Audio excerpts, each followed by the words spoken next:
Hi there, and welcome to this 141st live tech Q&A session powered by Lenovo ZUK Z1. And to post your questions, you have to actually post them via Twitter. So this is how you can do the same. And in this live Q&A, you can ask me some tech-related questions, and you have to just use the hashtag that is known as AskGeekyRanjit. And if you do not follow me on Twitter, do follow me on Twitter. That is at the rate GeekyRanjit. And if you are not subscribed to my YouTube channel, you can also subscribe to the same. And I can already see quite a few questions, so let's quickly have a look at them. And before that, let me actually check the feed to make sure if everything is working as expected. So let me check the audio, guys. Yep, it's working. So let's start taking up the questions. And I got a first question from Mayank, and this is a Bluetooth wireless headphone related question. He's asking best budget oriented wireless Bluetooth headphones. And by the way, guys, if I sound a little bit iffy, just bear with me. I'm actually not feeling that well from the past 5-6 days and have a very bad throat, so just bear with me. So let's take this first question. That's from Mayank. Mayank, to be frank, I didn't, as of now, till now, I haven't found any great budget-oriented wireless Bluetooth headsets that I really like and I can recommend. Just about 2 weeks ago, I reviewed the Altec Lansing Bluetooth earphones that were for 2,000 rupees. But though they worked fine in terms of technically they worked fine, the Bluetooth range was fine, you could take calls and stuff with that. But the thing was that the sound quality was simply not that great. I'm still, so in the budget range, I still don't like any earphones. So if any of you guys know that, suggest, maybe I'll try to review new ones later on if I get the time. Next question that we got is from Arvind, and he's asking us, suggest me a phone. He says camera and performance are priority, budget is 20,000 rupees, confused between ZUK Z1 and the Moto G4 Plus. Again, between the ZUK Z1 and the Moto G4 Plus, both have their pros and cons in my frank opinion. I would say the camera is superior on the Moto G4 Plus, but the front-facing camera is better on the ZUK Z1. The thing is that the Moto G4 Plus, if you play a lot of games, then I would not recommend that to you, because it does tend to heat up quite a bit after about 10 odd minutes of gaming. And if you even use the camera continuously for over 7-8 minutes, it tends to heat up. So that's the problem with the Moto G4 Plus. But if you're not a very heavy user, I would say the Moto G4 Plus might be a better brand. In terms of battery life, definitely the ZUK Z1 goes ahead. And also in terms of in-hand feel, the ZUK Z1 feels like a better built product. But the ZUK Z1 does not have any Gorilla Glass or that kind of protection, whereas the Moto G4 Plus has. There are strong rumors that the ZUK Z2 might launch in India. So if I were you, and if I could wait for some time, maybe I don't know when it's going to launch in India, the ZUK Z2. So you can wait and see, and then you may be able to decide between the Moto G4 Plus or the ZUK Z2. So let's move to the next question. Again, this is a sort of a similar question. Again, let me check the audio, guys. Okay, this is by Krishna Sai. He's asking, which is the best smartphone under rupees 20,000? Camera and performance are the priority. Confused between the Moto G4 Plus and the Galaxy J7. Okay, let's start. In terms of camera, I would say the rear-facing camera, the Moto G4 Plus has a better camera, surprisingly, compared to the Galaxy J7. In terms of battery life, the Galaxy J7 will get you better battery life compared to the Moto G4 Plus. And also in terms of heating, the Galaxy J7 does not heat up as much as the Moto G4 Plus. So if you are a person who does a lot of heavy gaming, then I would say the Galaxy J7 might be better for you. But again, if you're not a very heavy gamer and stuff, then I would say the Moto G4 Plus is a more practical phone. But the problem with the Samsung mid-range phones is that they skimp on almost every sensor, even very basic sensors like auto brightness, Then what do you say, haptic feedback, lots of basic sensors that you expect are simply not there on the Galaxy J7. Whereas the Moto G4 Plus has all those basic sensors, you are covered with the same. And but yeah, the only sensor that I'm annoyed with Motorola is that the Moto G4 Plus does not have the compass sensor. The Galaxy J7 also does not have that. So I would say the Moto G4 Plus is a more practical phone. But if you are sort of a gamer, then I would not recommend you the Moto G4 Plus, because it sort of heats up pretty quickly. So that's my opinion. So decide based on that, I would say. Okay, this is a very interesting question. Let's take this. This is by Mayank. He's asking, do you prefer buying Xiaomi phones even after its two phones caught fire, one in Delhi and one in China? Mayank, if I recall, even Samsung phones and even iPhones have caught the fire. It was like last year, and I think so Samsung, one of their phones about 2 years ago, they caught fire. So we just can't dismiss every phone or a brand if there is some mishap or something. We have to closely look why it happened, and hopefully companies add safety measures so that it does not happen. So yeah, that's my frank opinion. Even Samsung and iPhone had fire issues. Okay, let's move. This is by Jay. He's asking a computer related question. He says, is it good to upgrade to Windows 10 on 2 GB RAM laptop? 2 GB RAM is pretty less. I would not recommend that. Minimum of 4 gigabytes in my frank opinion, I would say. Okay, this is a internet related question. This is by Manas. He's asking, should I go for Act FiberNet? What's your opinion, feedback on it? I'm actually using Act FiberNet. That's my primary ISP, and this feed that you're seeing is being done via that. And here in Hyderabad, again, I can't talk about other cities. Act is in various other cities like Bangalore, etc. Here it's pretty decent, I would say. But if there is a downtime or something, they do take time. I've seen them take a day or two to get it fixed. So it is far better than other options that we have, at least here in Hyderabad. The good thing is that they provide really high speeds. For example, I'm on the 100 megabit connection. Both the downloads and the uploads, I get that 100 megabit speeds. And I do actually get those speeds if the servers support that.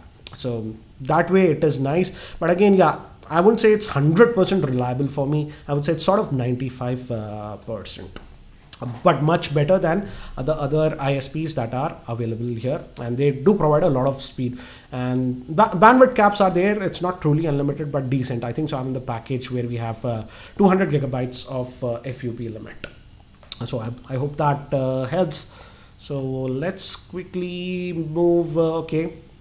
And this is by, again, I'm getting a lot of computer related questions. Nice to see that. This is by Shubham. He's asking, can I change my inbuilt laptop hard drive with SSD? If then yes, what about Windows that is installed on the hard drive? You can easily do that, Shubham. And with almost every SSDs, there will be a, tool that is known as the migration tool. You can actually clone your existing hard drive to the SSD. And once you have done that, then you can just remove that, mechanical hard drive from your laptop and then replace it with a SSD. In fact, about 4 or 5 years ago, if you check my channel, I made a Kingston video where I cloned a system from a normal hard drive to a SSD. So again, it depends. Many of the SSDs do provide that option to actually migrate, clone your drive. So you have to use the cloning software to migrate your stuff to the SSD. I hope that helps. Let's move to the next question now. Okay, this is a very interesting question. Let's check this one. This is by Ayush. He's asking, where do you see the future of tech YouTube in India? Because we now have opinion reviews and people are watching it. Ayush, yes, we had that hands-on review. Now we are having some crazy kinds of reviews. Eyes-on reviews also, I heard somebody labeled it. Now opinions, people based on opinions without even touching, give out opinion. Yeah, you will have stuff like that, and some people will watch it. But I feel people who are actually interested in buying the products, they might wait for a proper review. Yeah, I know I do take my time to post out reviews a week or two, at least 2 weeks or something, because I really want to test devices before posting out review. I don't feel it's a Personally, I don't feel it's fair for me to just post out a video by just using the phone for a couple of hours and saying it a review, because it does take a lot of times to figure out what's good about a phone, what's bad about the phone.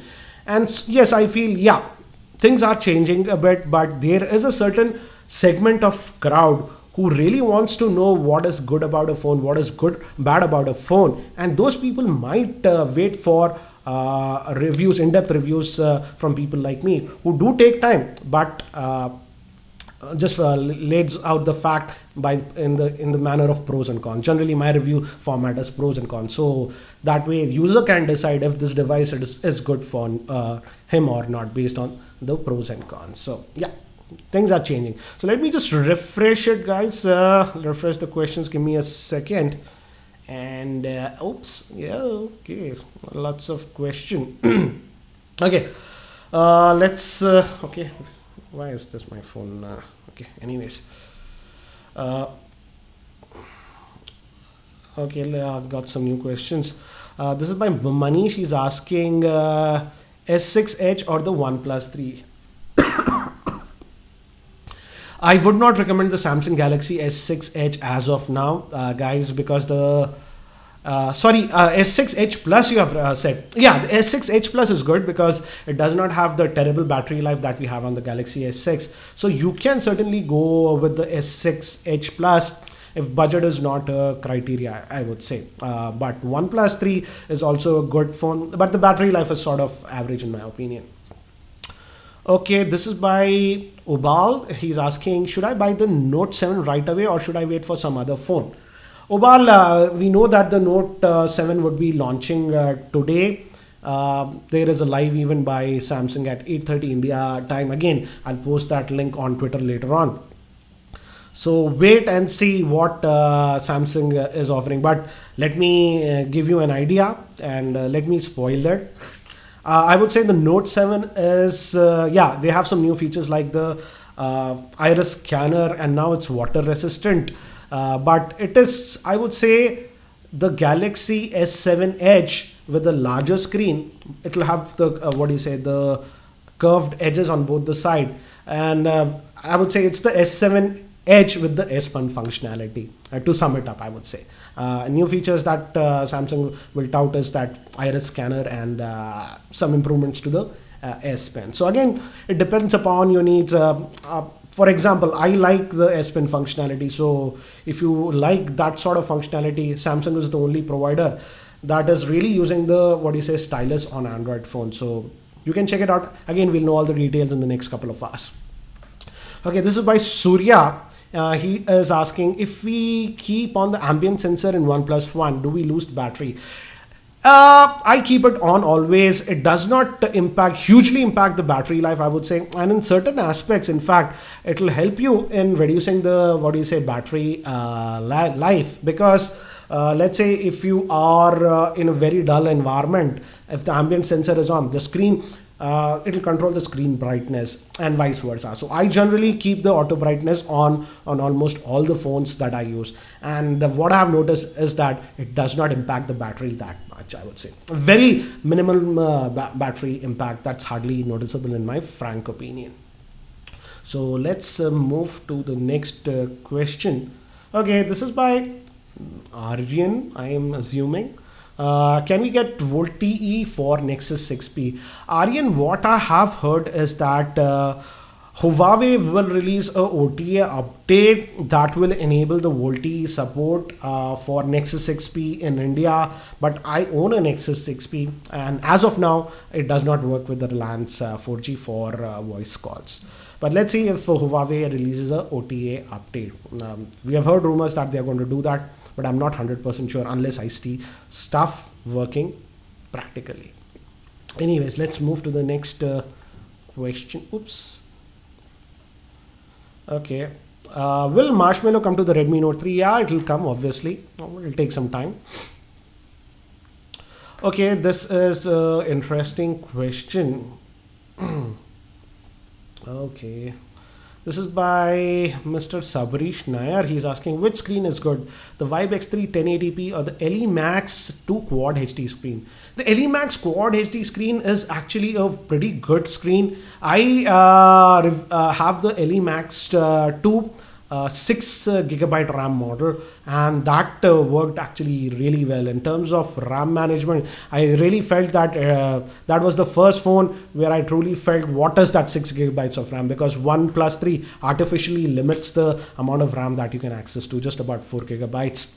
So yeah, I would say between the Vibe X3 and the LE Max 2, if you're getting the 6 gigabyte RAM model, I would opt for the LE Max 2, I would say. But again, if you're sort of a real audiophile, audio is your highest priority and stuff like that, then still the, Vibe X3 has better audio, again, from the speakers as well as from the headphone jack.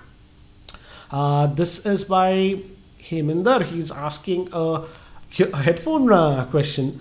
Out of the various parameters, impedance, driver size, frequency sensitivity, which to look at. In terms of frequency sensitivity, most of the headphones and the earphones that you have will cover frequency from generally from at least 40 hertz to like at least 18,000 or 20,000 kilohertz. So you don't have to worry about that. In fact, most of them cover the audible spectrum from 20 hertz to 20,000 hertz. So don't worry generally about that. Driver size will depend. I would say the bigger the driver size, especially for the headphones, the better bass response and the depth that you get. For example, let's say a headphone is having just 30 drivers and another one is having at 45 drivers. Generally, the 45 driver one can produce better depth and better bass. And again, impedance, I would say it will depend. If the higher the impedance, up to about 45 and even up to 50 ohms, I would say your smartphones can sort of drive it. I would say technically up to 40 ohms, they are good enough. But if you are going to buy headphones with higher impedance, 100 ohms, 200 ohms, then you really need a headphone amplifier to really drive them. So that will be an important thing in my opinion. And again, just don't, the simple thing with headphones and earphones is that just seeing the specs, you cannot judge them. It's ultimately the sound signature and stuff. So follow follow reviews from people you trust, or in fact, go to a store and put them on and decide if it's good for you. Don't just go with specs and decide if this headphone is good or not, I would say. That's my frank opinion. Okay, let's move to the newer questions. This is a crazy question. Okay, this is by, let me show that question. And this is by, what is this? This is by Mr. Banerjee. I had a question about the Lenovo Vibe K4 Note or the Moto G4 Plus or the ZUK Z1, but I forgot the question. I think so. You want to know which one is better. I would say just forget about the Vibe K4 Note unless you want that Theater Max stuff. Again, it's between the Moto G4 4 or the ZUK Z1. If you want the better camera, the Moto G4 Plus has a better camera. Battery life is better on the ZUK Z1. I like the build quality of the ZUK Z1 more than the Moto G4 Plus. Again, if you are a heavy gamer, I would not recommend the Vibe K4 Note because it'll lag like crazy. Again, the Moto G4 Plus, sadly, again with heavy gaming, tends to heat up quite a bit. ZUK Z1 runs many of the games fine, but it's not compatible with every game out there. So nothing like a perfect handset between these three, I would say. Gaurav is asking, can you install any UI on the Android phone? You mean launchers? Yes, you can install third-party launchers on almost every Android phone. For example, if you want very stock kind of experience, you can go with the Google launcher. But if you want customizations, we have other launchers also, like what do you call that? Nova launcher is one that is really good, and you can customize it a lot. So yeah, with Android phones, that's the beauty. You can change the keyboard. You can change the launcher, whatever you like. That's the freedom of, that's the main difference I would say between Android and iOS. iOS does not allow you to customize the look and feel and lots of other aspects. Whereas on the Android, do whatever you like, sort of. Okay, this is again, what do you say? The headphone related question. Earphone, sorry. This is by Kito. He's asking which one is better, Mi In-Ear Pro or the JBL T150A? Kito, it's not a very fair question, I would say, because the JBL T150 cost just half the price of the Mi In-Ear Pro. The Mi In-Ear Pro, if I recall, is for 1400 rupees, and this JBL is for about 700 rupees. But for the price, I would say, if you just look at the price, and if you're on a very tight budget, the JBL T150 for the price of 700 rupees rocks, I would say. Simply rocks. And in fact, in terms of clarity with some instruments, they were a lot clearer on the JBL T150. But the Mi In-Ear Pro has better bass, I would say, and it's not that harsh. In my review, if you watch the JBL T150 review that I posted last week, I've said that it's really good, but some of the higher frequencies can get a little bit harsh. But again, for 700 rupees, that's one of the best earphones that you can get as of now, considering that it also has a microphone. But yeah, the JBL Mi In-Ear Pro might be better for long listening, and the bass response and overall is slightly better on that one. Let's move. Holograms in mobile in future. This is by Yashveer. Yeah, we might see that, but it'll take some time because holograms generally they require a lot of battery life, and the battery life is still an issue with mobile phones. So yeah, it will eventually come, but it will take some time. Let's quickly just refresh. Okay, this is interesting questions. I'm getting a lot of OnePlus 3 questions still. This is by Amy. Galaxy S6 versus OnePlus 3 strictly for camera. Definitely the Galaxy S6 has a better camera compared to the OnePlus 3. Don't get me wrong, the OnePlus 3 has a decent camera, but in camera performance, definitely the Galaxy S6 would be better. Can I play games like GTA 5 on 2 GB RAM with low graphics? I didn't get your question. Are you talking about PC or smartphones? Yes, smartphone even with the 2 gigabytes of RAM should run GTA, I would say. If it has a decent GPU, I would say. This is by Samiran, and he's asking, he says, I want a good screen, sound, camera, battery, and call quality phone, no heating issues. Samiran, you want an ideal phone for a mid-range price, and the sad fact is, in reality, we don't have such a phone, I would say. For your needs, I would say the Moto G4 Plus might be a good bet, but yes, it has that heating issues. You can also look at the Redmi Note 3, but the Redmi Note 3 camera is a little bit on the very average camera, to be frank, I would say. If we compare between the LE2, the Moto G4 Plus, and the Redmi Note 3, the Redmi Note 3 camera would be the lowest. But you can have a look at the Redmi Note 3. I would say if you don't do a lot of gaming, then the Moto G4 Plus, because it tends to heat up a little bit. What is this? Okay, this is by Anurag. He's asking, do you think according to 2016 is a big failure for mid-range phone except the Redmi Note 3 and OnePlus 3? Anurag, I feel it's exactly the opposite. This year in 2016, we are getting some fabulous mid-range phones with exceptional battery life, I would say. That was not the case in 2015. And in fact, in terms of battery life, this is funny. Many of the mid-range phones in 2016, the battery life is surpassing the flagships. Yeah, we are getting some very good phones. I would say the OnePlus 3 was a very good phone. Even the LE2 was a very good phone, apart from that screen flexing issue. That's something that I didn't like. Lico calls that a feature, but come on, let's not bullshit ourselves. Okay. Apart from that, it was a great device. Again, 12,000 if I recall. And what else? The ZUK Z1, apart from that, it's running an outdated Android version, was a nice phone. It had optical image stabilization for just 13,000. Then even the Moto G4 Plus, I feel, was a nice phone in its way. But yeah, Motorola did a shitty job in because it has that heating issues. They should have caught that in quality control. So it's not like, yeah, we have seen bad phones. We saw very good phones, but yeah, we could have seen better. And yes, still this 2016 has not ended, and there are some still mid-range phones that are going to come, and you would be surprised, I would say. So, anyways, let's quickly. Okay, let's take this question. This is by Arman. He's asking why so many unhappy customers at Xiaomi service centers than happy ones on their hardware always puts me down. Arman, if you think Xiaomi customers are unhappy, you should check out the service centers of what do you say? What is this? Micromax Indo. It's a total circus out there.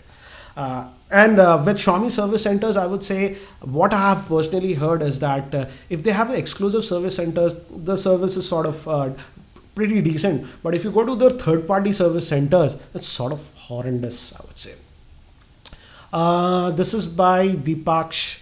And by guys, I just noticed that we did cross 1045 live users. So thank you for that. And thank you for bearing with my, what do you say, voice not feeling that well. But thumbs up again, guys, for so that we crossed 1000 users. I appreciate that. And thumbs up for that. And what's this question? Okay, this is by Deepakishan. He's asking, Mi Pad still a good buy. I would not recommend the Mi Pad now because it's sort of outdated. That old Tegra processor heats up quite a bit, I would say. So not. I actually asked some of the Xiaomi officials when I met them, what about the Mi Pad 2? Why aren't you guys launching that in India? And they said they have no plans of launching it.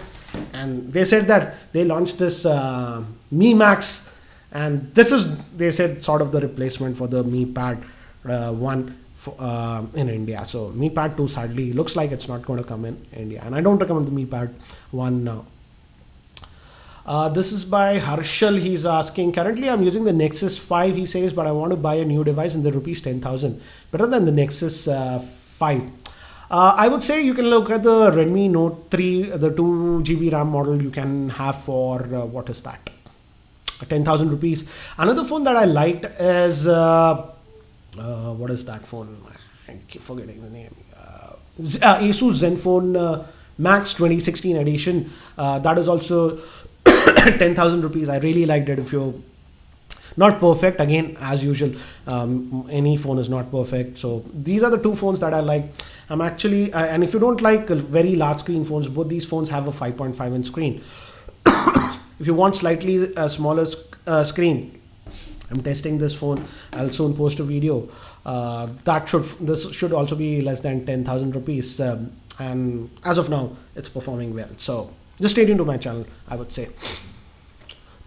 Sorry guys, my throat really bad.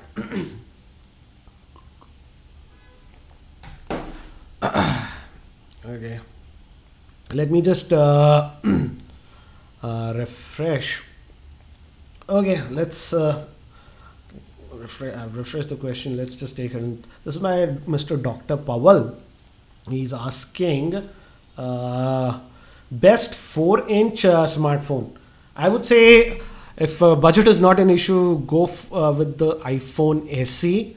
That would be the best compact screen size phone, because sadly in Android phones we are not getting very good compact size phones with good specs. That's the sad reality. This is by George. He's asking, comparing long-term usage, priority, camera and battery life, would you prefer OnePlus One or the ZUK Z1? Interesting question. I would say in battery life, both the OnePlus One and the ZUK Z1 are sort of similar. So I wouldn't say one has a huge edge over the other. Slightly the ZUK Z1 gives better battery life because it obviously has a bigger battery life. But in terms of camera, definitely the ZUK Z1 has a better camera compared to the OnePlus One. But again, both of them are sort of pretty old phones now, running on the Snapdragon 801 chipset. But if I have to pick one between the OnePlus One or the ZUK Z1, the ZUK Z1 is better because it has a better camera. It also has that fingerprint functionality, which I personally like. So I hope that helps. Again, this is a TV related question. I have no idea. Let me quickly just refresh the questions, guys. Give me a second. It'll just start scrolling. Uh,